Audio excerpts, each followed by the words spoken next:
Salaamaaleykum gars yi encore Issa maa ngi naan leen jaajëf.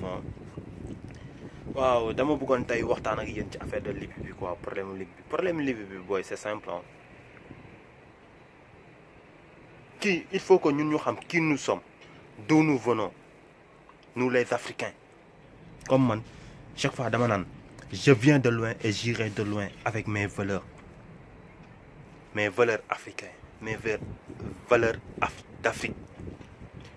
Certes, on dit que l'Afrique est le berceau de l'humanité, que nous devons fier d'être africains. Nous devons être fiers de là d'où je viens, d'où nous venons.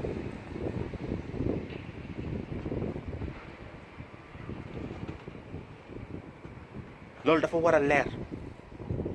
Le problème de Libye yàgg na nekkul tey, ça ne date pas d'aujourd'hui, mais ça s'est empiré de nos jours. Depuis Régis Abdoulaye Wade, voilà, et tant d'autres. C'est nous l'Afrique qui ont sacrifié Kadhafi. Kadhafi bi nga xamante ne benn cause la doon combattre, que l'Afrique soit unie. C'est nous. Et après, nous sommes là à crier comme des cochons qu'on égorge. Man jàpp naa ne ci àdduna quand j'étais à Saint-Louis ñu naan Kadhafi est dans les bunkers, dama ne Kadhafi n'est pas du genre à fuir, à prendre la fuite. Il n'est pas dans les bunkers. Kadhafi mu ngi taxaw di mener le combat dignement. Mais ana suñu ses frères yi nga xamante ne ils se trouvaient en Afrique, qui dirigeaient comme le cas d'Abdoulaye Wade. Bu Kadhafi di xeex pour une Afrique unie, moom moo njëkk taxaw bugg nekk lan adjoint, et du coup après moom moo njëkk taxaw wan ko ginnaaw. xam nga lan moo ko waral? Parce que dañoo nangu tubaab bi dañu nasaraan bi dañu tànnal njiitu réew ba léegi. Loolu dañ ko war a bañ, waratuñu nangu nasaraan bi dañu tànnal njiitum réew. Ñun certes ñun ñooy voté, mais nasaraan bi moo ñuy tànnal. Mais loolu borom xel yi laay waxal, ñoom ñoo mën a dégg fu may waxee. Kaawu Libye bi c'est simple. L'Afrique doit s'unir. On doit se soumettre autour d'une table pour benn cause bi comme ni ko joueurs yi defee ak ñeneen noonu la ko président yi war a defee, comme ni ñu ko defee woon sur le cas de Charlie Hebdo ak yeneen. Man yooyu duma ci wax parce que day mel ni dama leen bëgg may buzz, ñooñu dama leen ignorer. Ana ñoom Assane Diouf ñi nga xamante ne ñoo doon nekk di sab, yaakaar ne ñoom moom askan bi, yaakaar ne ñoom moom télé yëpp, di saaga nu mu leen neexee, di wax kàddu bu ñagas nu mu leen neexee. Mais ñoom bu nekkoon ay citoyen lañ dëgg mais man du ma ne citoyen ordinaire sax moo doon tane, te man ci sama vocabulaire citoyen ordinaire ça n'existe pas.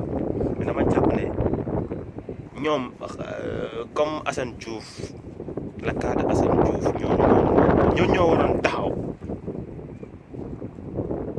taxaw yuuxu ba ñu mel ni bëy bu ñu tëddal di ko waaj a rendi, défendre Afrique ci cas boobu noonu. Mais ñoom xam nga lan la ñu mën a kii sëkk jëf.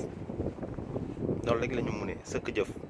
Dara ñëw lu baax duñ ko njëkkantu wax de, avec certains journalistes yu ma sañ a wax, parce que nag da ngay mesurer sa kàddu.